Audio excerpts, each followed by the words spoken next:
What's going on, guys? Welcome back to the Knife Box channel. So tonight we got kind of a random video, and I got some stuff in the mail that kind of sprouts the idea along. Some of it's kind of been going on in the background by even though I haven't been posting, I've still been kind of doing some stuff, ordering some parts and stuff like that for potential future videos. So let's just kick this thing off and not really beat around the bush and waste too much time. But as you guys know, I really enjoy modding stuff. Here's one of my recent projects I did a video on, if you guys haven't seen that already. This is a modded bug out, just to kind of like make it my own and, you know, just really just have a nice piece just the way I like it. And it's kind of like at some point comes close to being kind of the only one kind of like it, kind of like a custom knife.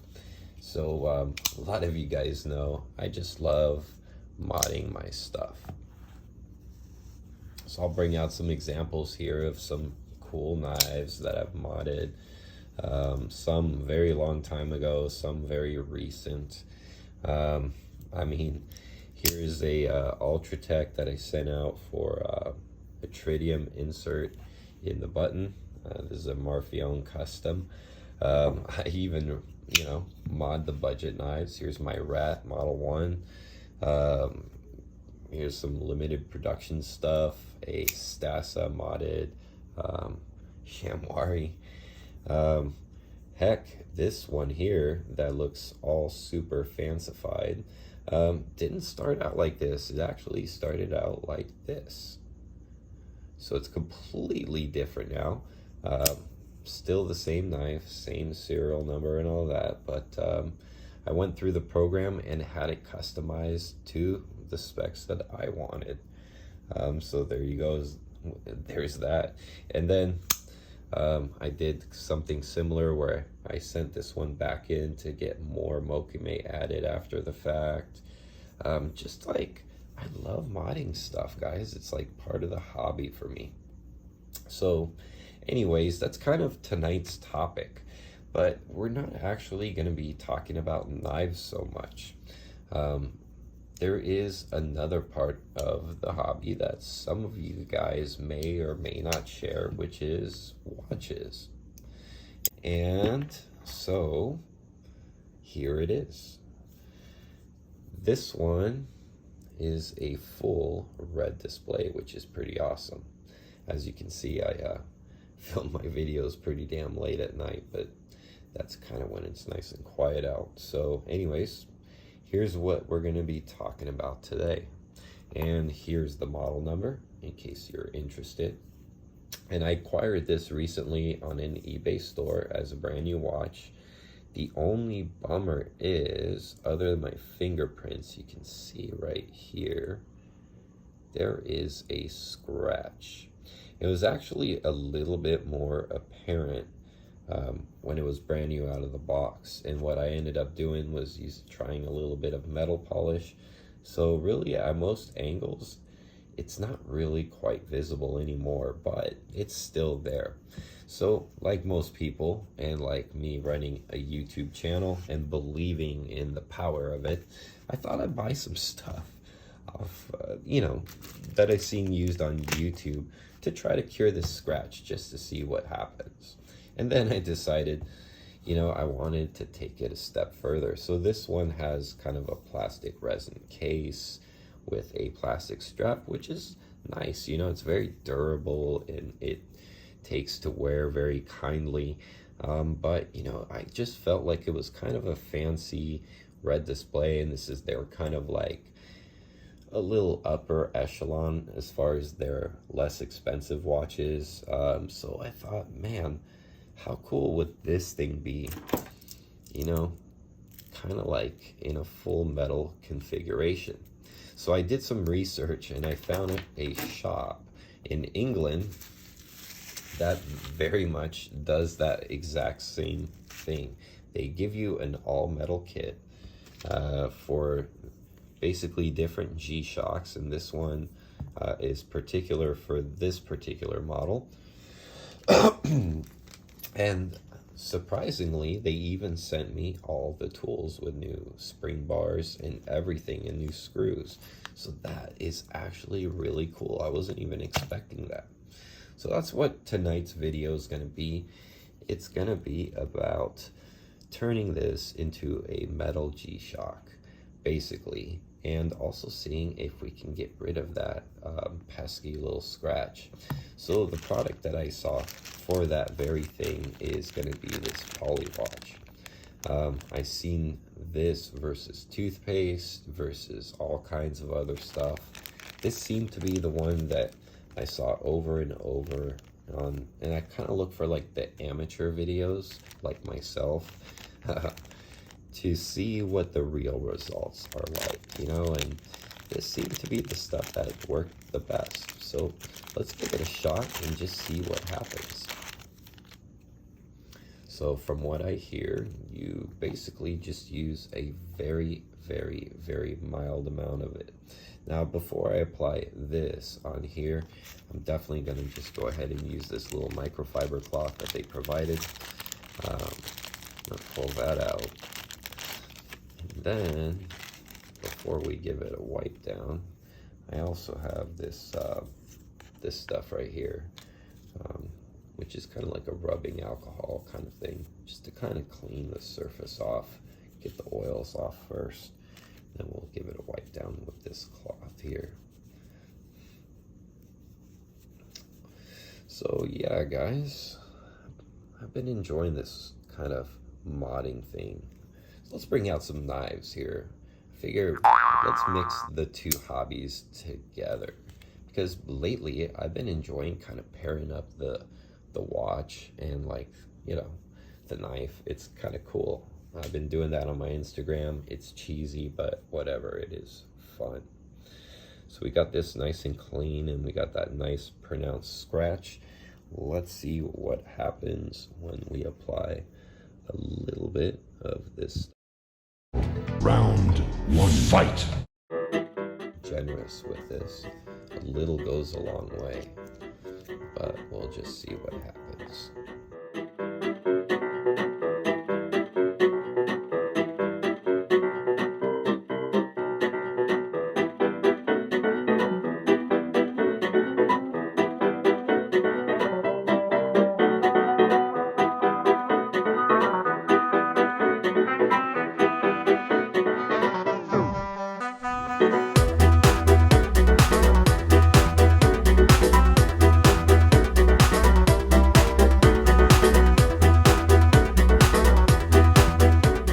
Round two, fight.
modded knives, because I know a lot of my following is mostly knife guys.